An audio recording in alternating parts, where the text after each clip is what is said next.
Oi, terceiro ano! Hoje é quinta-feira, 17 de setembro. Nós temos aula de ciências e aula de português. Em português, hoje, na aula online, eu e os colegas trabalhamos com algumas lendas do Rio Grande do Sul. Eu contei na aula online a lenda do Negrinho do Pastoreio e a lenda também da erva mate. São duas lendas muito importantes aqui para o nosso estado. Vocês conhecem a lenda do Negrinho do Pastoreio e a lenda da erva mate? Não? Bom, quem não assistiu a aula online perdeu, não é mesmo? Mas essas lendas estão disponíveis de forma escrita e também no YouTube, né? Caso vocês queiram, fiquem curiosos para descobrir um pouquinho mais dessas duas lendas tão legais, vocês podem procurar, vocês vão encontrar. Mas eu vou contar uma dessas lendas para vocês, tá bem? Não vou deixar vocês na mão.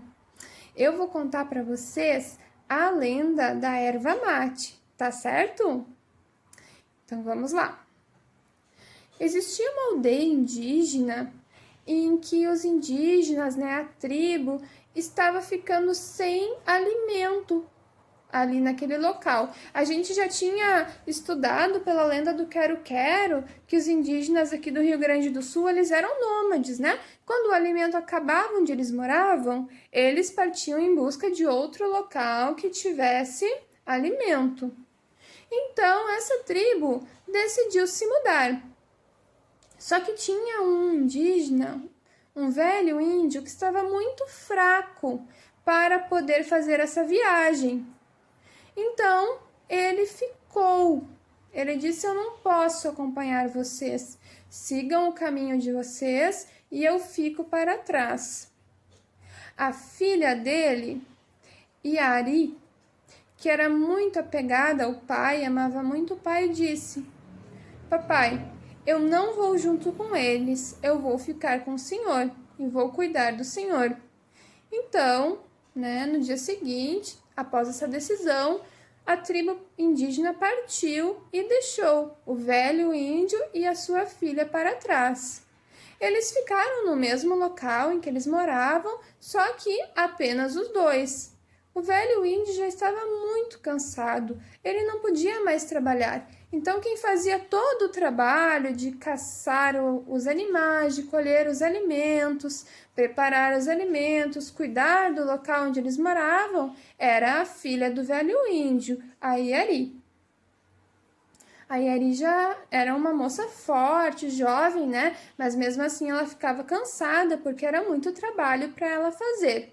Mas ela não se importava, porque o mais importante era cuidar do pai. O tempo foi passando, os dois morando só os dois juntinhos, né, naquela velha tribo, naquela velha aldeia indígena. E um dia chegou um viajante lá, um viajante bem misterioso. E o viajante pediu se os dois poderiam repartir um pouco de alimento que eles tinham com ele. Bom, o velho índio e a filha, eles não tinham muito alimento, né? Mas mesmo assim, eles decidiram repartir. E eles deram alimento e também deixaram esse viajante misterioso dormir ali. Amanhecendo, o viajante decidiu contar um segredo para o velho índio e para a filha. Ele revelou que ele não era um homem comum. Na verdade, ele era um mensageiro do deus Tupã. E por ser mensageiro do deus Tupã, ele tinha o poder de conceder desejos às pessoas. E pela bondade do índio e da sua filha, ele disse que iria conceder um desejo ao velho índio. Então o velho índio pensou e pediu: Tupã, peça a Tupã que me dê um amigo que nunca me abandone, que vai ser sempre minha companhia. Assim, a minha filha, que é tão jovem, vai poder ir ao encontro da nossa tribo e eu vou ficar com meu novo amigo. O mensageiro pensou, e decidiu então, conceder, a partir do poder que Tupã tinha lhe entregue, esse desejo. Então, nas mãos desse mensageiro surgiu uma folha que ele entregou ao velho índio e disse assim: esta é a folha do erva-mate. Plante-a, cuide-a muito bem todos os dias. E depois, quando já tiver um pé de erva-mate, uma árvore de erva-mate, você poderá colher as folhas, fervê-las e tomar o seu líquido. Você vai se sentir muito mais forte e nunca mais ficará sozinho. O velho índio ficou muito feliz com esse presente do mensageiro de Tupã e fez o que ele disse, Plantou a erva-mate e realmente, quando ele começou a tomar o chimarrão que vinha da erva-mate, ele começou a se sentir muito mais forte. Aquele velho índio se transformou em um índio forte novamente. Então ele falou para a filha: Iari, minha filha, agora você já pode ir em busca da tribo. Eu já me sinto bem e o chimarrão está aqui do meu lado todos os dias. Ele é o meu amigo, ele é minha companhia. Eu não vou mais ficar sozinho. Mas a Iari disse: não, papai, mesmo você tendo condições de viver sozinho, eu vou ficar ao seu lado. O mensageiro de Tupã, que ainda estava por ali, ficou muito emocionado com essa demonstração de amor da filha do velho índio por ele. Então ele disse para a moça: Iari, esse seu gesto é muito bonito. Eu vou, então, também lhe dar um presente. A partir de agora, você, Iari, é a deusa protetora dos ervais, a deusa protetora da erva-mate. Então, gente, essa é a lenda da erva-mate e ela tem muita conexão ainda com o nosso dia a dia, Apesar de ser uma lenda indígena, a gente vê realmente, que o gaúcho ele tem muito da cultura indígena. O chimarrão, ele é indígena. E essa ideia do chimarrão vir como um companheiro foi muito integrada ao cotidiano do gaúcho, não é mesmo? O gaúcho está sempre com o chimarrão às vezes nos faz companhia. Às vezes a gente diz, que com o chimarrão a gente nunca está sozinho. Então é uma lenda muito bonita que também, como a lenda do quero-quero que a gente viu na segunda-feira, também vem da cultura indígena. Certinho?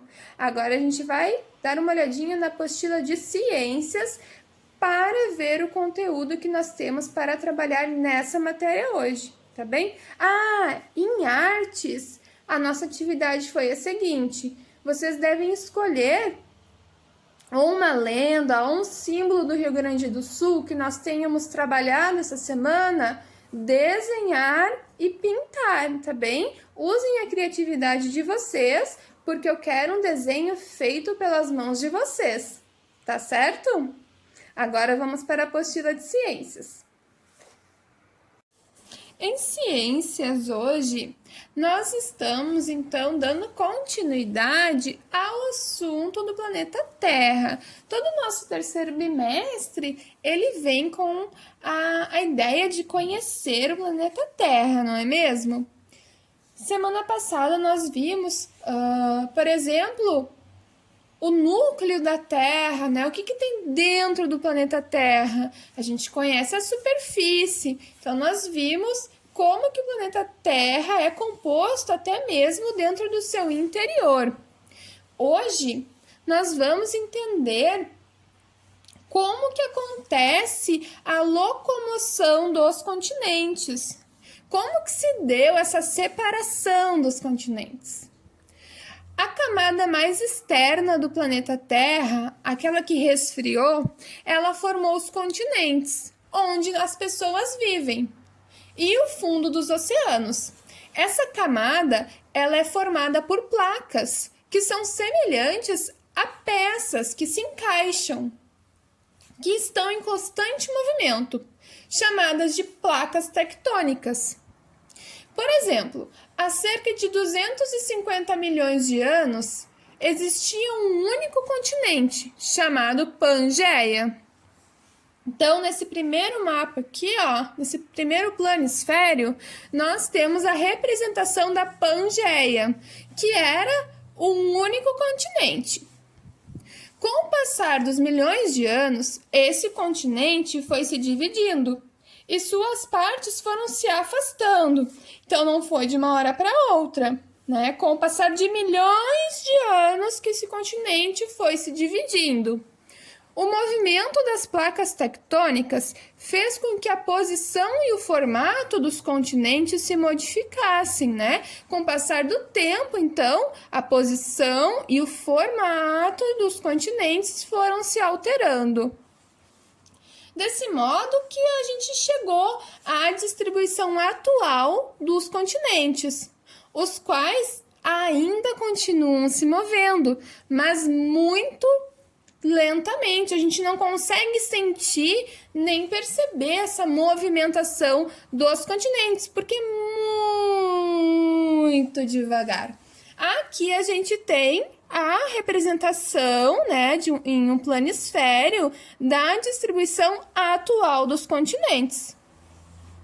Mas por que os continentes se movem? Bom, a gente precisa lembrar que o interior da Terra é muito quente. E é justamente esse calor que causa o movimento do manto e, consequentemente, o movimento das placas tectônicas. Tal movimento também provoca outros fenômenos que a gente consegue observar na superfície da Terra, como, por exemplo, a erupção de vulcões, terremotos também e a formação de montanhas. Tá parado, né?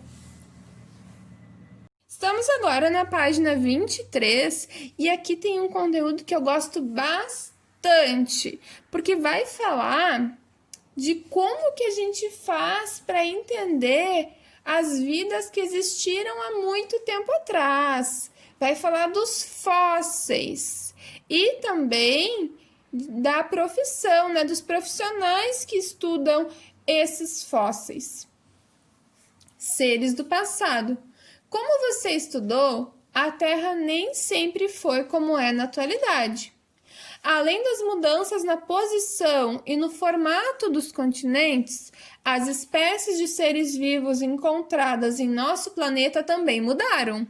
Plantas, animais e micro-organismos que viveram no passado desapareceram há milhões de anos, assim como aconteceu com os dinossauros. Outras espécies surgiram e se modificaram no decorrer do tempo. Em geral, uma espécie desaparece porque outros indivíduos morrem, o que é chamado de extinção. Nós apenas conhecemos esses seres vivos pelos vestígios que eles deixaram nas rochas espalhadas pelo planeta. Fósseis. Os restos, marcas e vestígios preservados em rochas de seres vivos que morreram há muito tempo são chamados de fósseis, sendo sua formação um processo difícil e um processo raro. Então, aqui nós temos a imagem de dois fósseis. A primeira aqui é um fóssil de planta com os moldes das folhas na rocha. E o segundo, um fóssil de peixe. Os profissionais que trabalham procurando fósseis são chamados de paleontólogos. O trabalho deles é muito importante, pois os fósseis são peças fundamentais na construção da história da Terra. No entanto, nem todos os seres vivos que já morreram viram fósseis. Da imensa variedade de seres que existiram na Terra, poucos se fossilizaram, ou seja, a maioria deles foi composta ou destruída. Por isso que é muito importante quando um paleontólogo consegue encontrar um fóssil, porque eles são difíceis de encontrar. Normalmente, eles esses animais, essas plantas, elas são completamente decompostas ou destruídas. Você sabia? Além de restos de seres vivos, como ossos, dentes, conchas e folhas, existem fósseis que são fezes petrificadas de animais, chamadas de coprólitos. Analisar esses fósseis é importante para entender, por exemplo, do que os dinossauros se alimentavam e como viviam. Então, existe uma variedade gigantesca de tipo de fósseis, né? Até mesmo fezes de animais, como os dinossauros, podem ser consideradas materiais de estudo, porque daí a gente consegue, a partir de uma análise desses coprólitos, descobrir qual era a alimentação dos dinossauros. Bem interessante. Na página 24 e na 25, nós temos alguns exercícios. Número 1. Com base no que você estudou, é possível dizer que a atual disposição e o formato dos continentes são definitivos ou que ainda podem mudar? O que vocês acham? Será que o formato dos continentes e a localização deles atual ainda pode sofrer alteração? Bom, a gente leu ali, né, que eles continuam se movimentando. Então, a gente consegue ter uma ideia. A atual disposição e o formato dos continentes pode sim ainda mudar, porque eles estão em constante movimento. Número 2. No livro A Viagem ao Centro da Terra, escrito há mais de 100 anos pelo francês Jules Verne, nesse livro, cheio de aventuras, como o próprio título sugere, alguns personagens chegam ao centro do nosso planeta. Letra A. Mesmo com toda a tecnologia que existe atualmente, isso é possível? Pinte a resposta correta. Sim, pois atualmente a tecnologia dispõe de recursos que permitem aos cientistas chegar ao centro da Terra. Primeira opção, né? Segunda, não, pois o centro da Terra é muito quente e o ser humano não consegue sobreviver ao calor extremo. A resposta para essa aqui a gente viu na aula passada, né? A gente leu que nunca nenhum ser humano conseguiu chegar ao centro da Terra, porque é extremamente quente, nem mesmo equipamentos especializados. Ainda não se desenvolveu uma tecnologia nem para que equipamentos cheguem ao centro da Terra. Então, a resposta correta é a segunda. Letra B. Agora, façam um desenho que represente como o interior da Terra e a superfície da Terra. Então, aqui vocês têm que fazer um desenho, né? Desenhem uma imagem que represente as 3 camadas da Terra, como a gente viu nas aulas anteriores. A gente tem representações na apostila. No desenho de vocês vai precisar aparecer a crosta terrestre, que é a superfície, o manto, que é aquela parte, né, que separa a crosta terrestre do núcleo, e também o núcleo, tá bem? Desenhem e pintem, ok?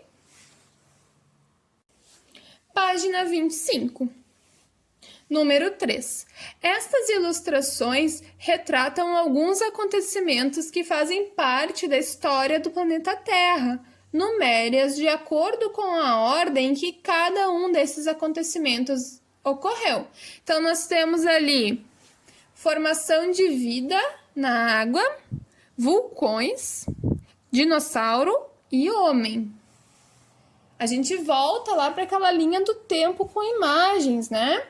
Analisando ela, a gente lembra que a primeira coisa eram as erupções lá do núcleo para a superfície, né? Essa aqui é o número 1, liberando a lava e liberando os gases.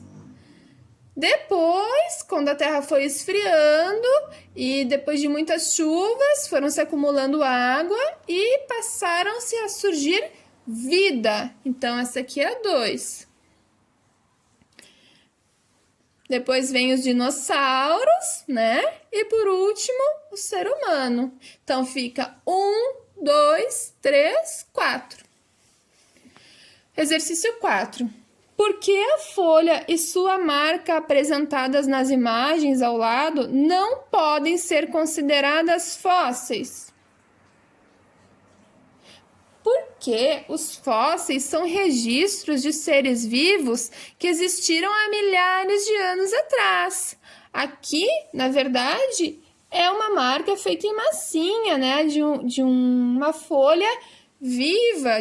Então, aqui não é um fóssil por isso, porque o fóssil é uma marca que é feita a partir de um animal ou de uma planta que ficou encostada ali por milhões e milhões de anos e dessa forma passou a sua impressão para a rocha. Número 5. Sobre os fósseis, marque X nas afirmativas corretas. Opção A. Restos, marcas e vestígios de seres vivos preservados em rochas há milhares de anos são chamadas de fósseis. Correta, né? Marcamos um X. Letra B. Não é possível identificar os fósseis, pois eles correspondem a organismos que os seres humanos não conheceram. Essa aqui tá certa? Não, nessa aqui não está certa. A partir de estudos, os cientistas conseguem sim identificar os fósseis. Letra C. A formação de fósseis é difícil e rara, pois os corpos dos seres vivos geralmente são destruídos no ambiente depois de sua morte. Essa está certa, né? Lemos agora há pouquinho. Marcamos X. Letra D. O registro dos fósseis comprova que o planeta Terra foi sempre igual e apresenta os mesmos seres vivos. Sempre, né? Em toda a sua história. Errado, não marcamos. A gente percebe, né, que pelo registro dos fósseis são encontradas espécies que não existem mais. Então, pessoal, essa foi nossa aula de hoje. Qualquer dúvida, me chamem. Espero vocês na aula online, viu? Até amanhã. Um beijão!